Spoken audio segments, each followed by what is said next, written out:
ये नहीं कहूँगी कि 30 साल से मैं उसे याद कर रही हूँ, लेकिन कुछ ऐसा जो मेरे बचपन में हुआ और जिसका प्रभाव, जिसका प्रकोप इतना गहरा था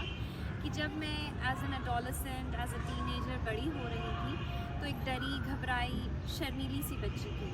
और मैं नहीं समझ पाई कि ऐसा क्यों था। मुझे डर लगता था लोगों के बीच जाने से, और सच कहूँ मुझे दूसरे जेंडर से, लड़कों से, मर्दों से और भी ज़्यादा घबराहट होती थी। ये इतना एक्सट्रीम था कि शादी के बाद भी कुछ टाइम लग गया मुझे सेटल होने में। अब कारण क्या था? कारण था जिसे आज हम बाल यौन शोषण या चाइल्ड सेक्सुअल अब्यूज़ कहते हैं। जी हाँ, ये मेरे जीवन की भी सच्चाई है। बचपन में, शायद जब मैं 8-9 साल की उम्र की थी, तो उस टाइम पे मेरे अपने बहुत करीबी रिश्ते में मेरे अपने अंकल ने मेरे साथ ये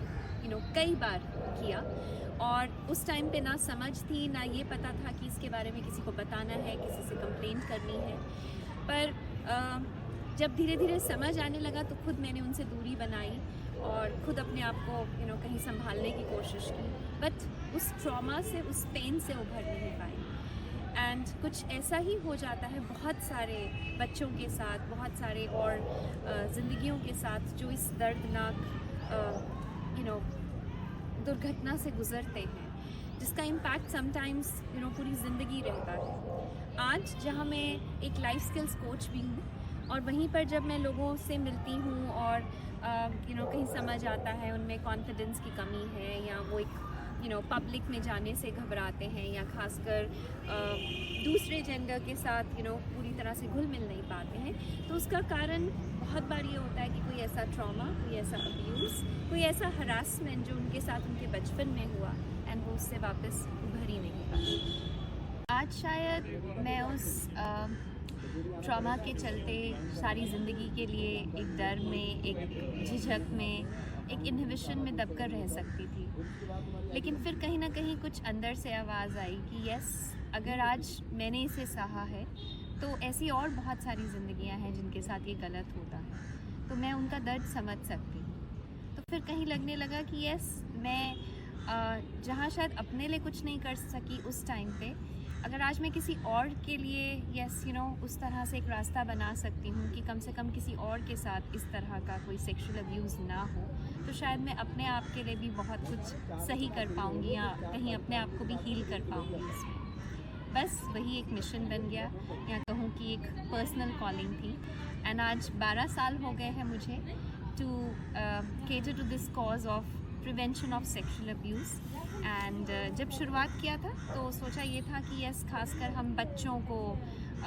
जागरूक करेंगे। फिर समझ आया कि बच्चों की ज़िंदगियों में भी तब तक कुछ सही नहीं हो सकता है जब तक उनके माता पिता, उनकी जितने भी लाइफ में स्टेक होल्डर्स हैं, सबको इसके बारे में सेंसिटाइज ना किया जाए। सो वही हम लोगों ने एजुकेशन सिस्टम के साथ पार्टनर किया, कम्युनिटी लेवल पे चाइल्ड अवेयरनेस प्रोग्राम्स किए, पेरेंट सेंसिटाइजेशन प्रोग्राम्स किए, एंड इसी तरह से समझ आने लगा कि ये सेक्सुअल अब्यूज़ सिर्फ बच्चों तक सीमित नहीं है, ये हर उम्र और हर जेंडर के साथ होता है। तो आज mission shatter the silence for abuse free lives, आज हम इस मिशन के अंतर्गत हर उम्र और हर जेंडर के साथ काम करते हैं, और इसी मुहिम में है कि यस, ये जो एक सबसे ज़्यादा हिंसात्मक या दर्दनाक घटना, किसी और को इसकी पीड़ा, इसका दर्द ना सहना पड़े। और इसी के चलते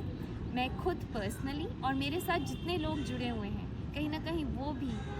इसी तरह से समाज में विक्टिमाइज हुए, वो भी पीड़ित हैं, और वही आज हम सब मिलकर उस मिशन पे है कि जो हमारे साथ गलत हुआ वो हम किसी और के साथ ना हो। बट अब मैं आपको इनवाइट करती हूँ, आपको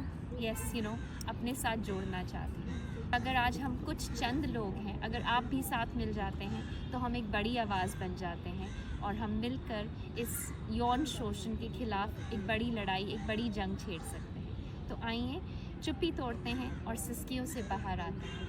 Come and let's be part of Mission Shatter the Silence for Abuse Free Lives.